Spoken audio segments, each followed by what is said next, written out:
Lisa from Life in Layouts. Thanks for joining me for another process video. Today I am using this free sketch from National Scrapbook Day in May of 2018 from Scrapbook Generations, and this Echo Park paper pad called I Love Christmas by Lori Whitlock. I received this paper pad in the Echo Park surprise box or mega box, grab box, and I thought it was perfect for these photos because of the reindeer on one of the cut apart sheets and the reindeer paper.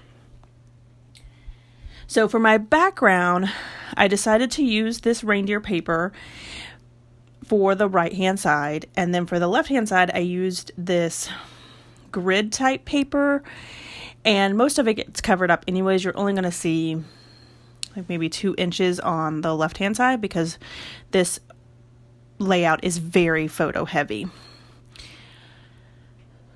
So once I cut out the reindeer paper and I put it on top of the grid paper, I felt like something was missing. So I pulled out my glitter paper because that is one of my goals, is to use up, I've talked to you guys about using up my cardstock, and I'm not buying any more cardstock until I get all of my cardstock used up.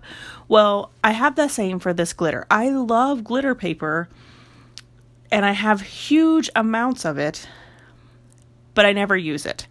So I pulled it out and was determined to use it on this layout. So I gutted out the center because I actually end up using it a couple of times on here. So I was able to get all of my glitter paper with just the sheet, that one sheet of paper. And I folded down the reindeer paper because I really liked that stripes, and I'm going to end up using it on the left hand side. So I wanted to bring it in on the right hand side. These photos were taken with my cell phone, so they're not the greatest photos, and they were taken outside at nighttime. So they're just not good photos. But I really wanted to tell the story, and I felt like the story was enough to be able to use these not so great photos.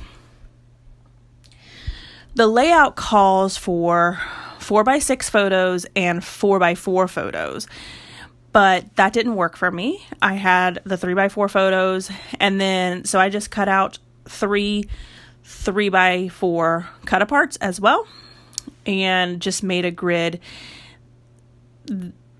that's similar to the one in the sketch. I think that mine actually probably is a little bit shorter than the one in the sketch because they use the 4x4 photos instead of the 3x4, but I'm okay with that. So I end up adding this distress ink in the forest moss to all of my edges. And I did distress the sides of the 3x4 cards before I put them down. And then I distressed the sides of the edge of the paper as well. So I used this real thin sheet of the glitter paper that I cut off from the right hand side, and then the stripe paper. And I love that it brings that glitter paper and the stripe paper from the right hand side of the layout over to the far left. So now I'm looking for something to mat my photos and looking for the strips on the back. So this reindeer paper is super busy. So I knew that I needed something that was not as busy. So I end up using this green paper here that has like the, I don't even know what kind of shape that is, but it's really pretty, the red and green, and I really like that. And I do end up using my corner rounder to round the corners of this. And I have the We Are Memory Keepers corner chop, I think, or actually it's a crocodile corner is what it's called. And you're able to cut like through pretty thick material with that, but I like it because it's just a simple corner rounder to use. So after going through the paper, I really couldn't find anything else that I like to use for my strips. So I did pull out a piece of the gutted center from the right-hand side of that grid paper. So I end up using that, and I'll cut it in half. And I actually end up cutting all of my strips in half. So, and you can't even tell it once you put the photo down. So this is a good way to save some of your paper, or like I do in this, is I start going through my 6x6 paper pads. So it's a good way to use that because you're not going to see it behind the photo anyways. So I pull out one wood grain. It's like a dark, almost black wood grain, and I think that really contrasts with the white and the brown of the reindeer.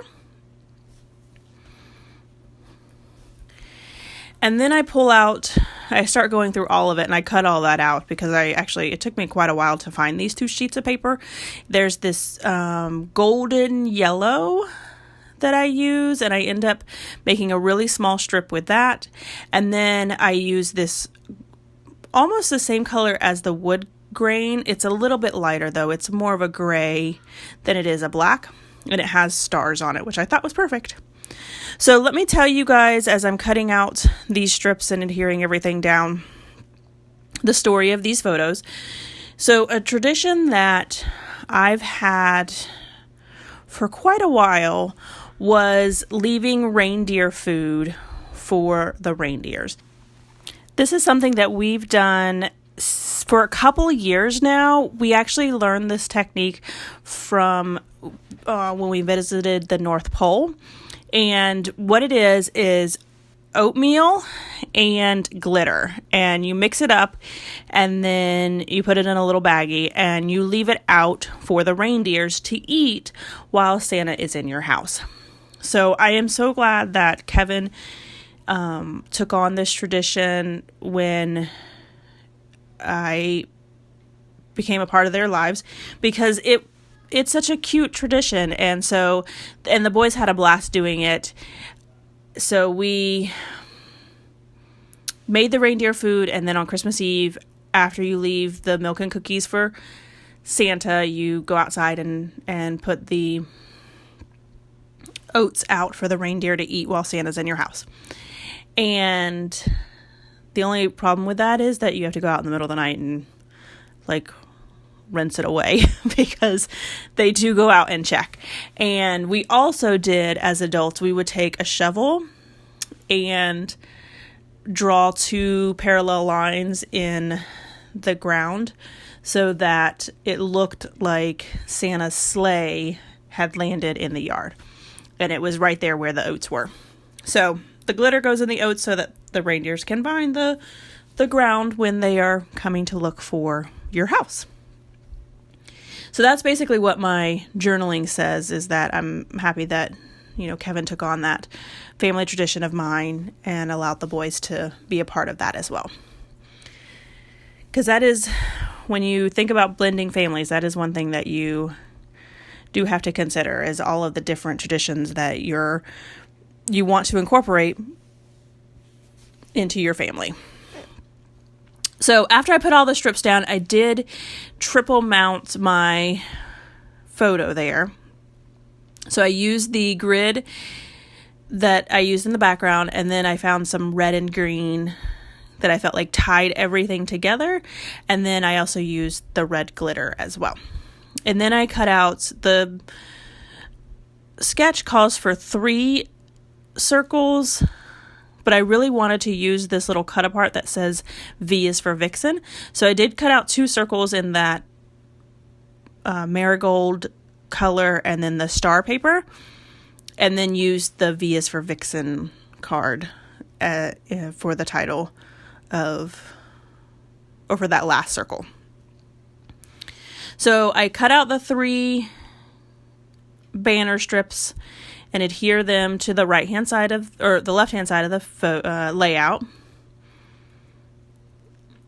And then now I'm starting to embellish.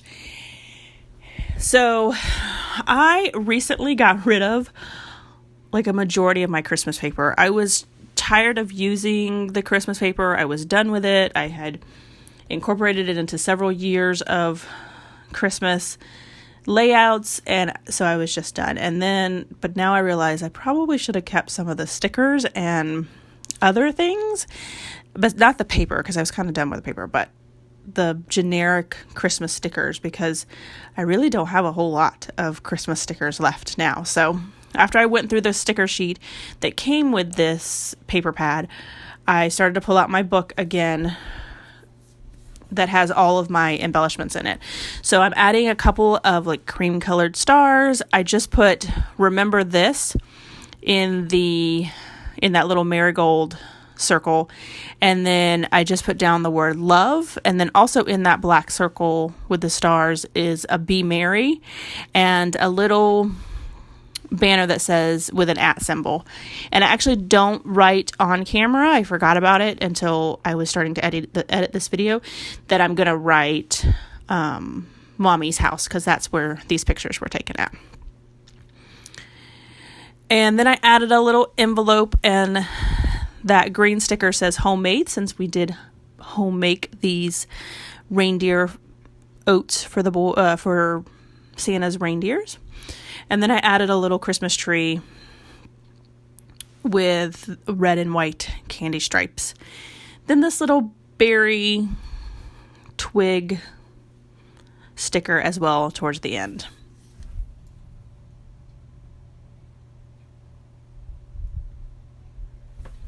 And then I think that's it for my clusters. Oh, I do add Santa.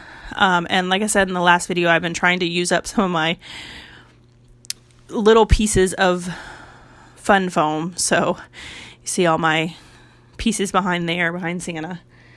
So I pop him up on the fun foam, and then I write out my journaling, and I add the year 2017 right underneath that reindeer.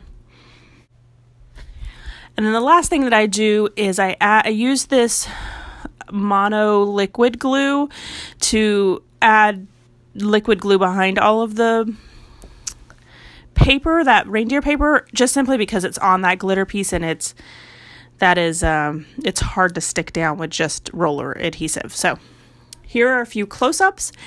I hope everyone has enjoyed this video. If you haven't done so already, if you want to hit that subscribe button, if you want to see more double page layouts, because that's all I do on this channel. I hope everyone has a very Merry Christmas and a Happy Holidays for those of you that don't celebrate Christmas. And I hope everyone has a scrappy day.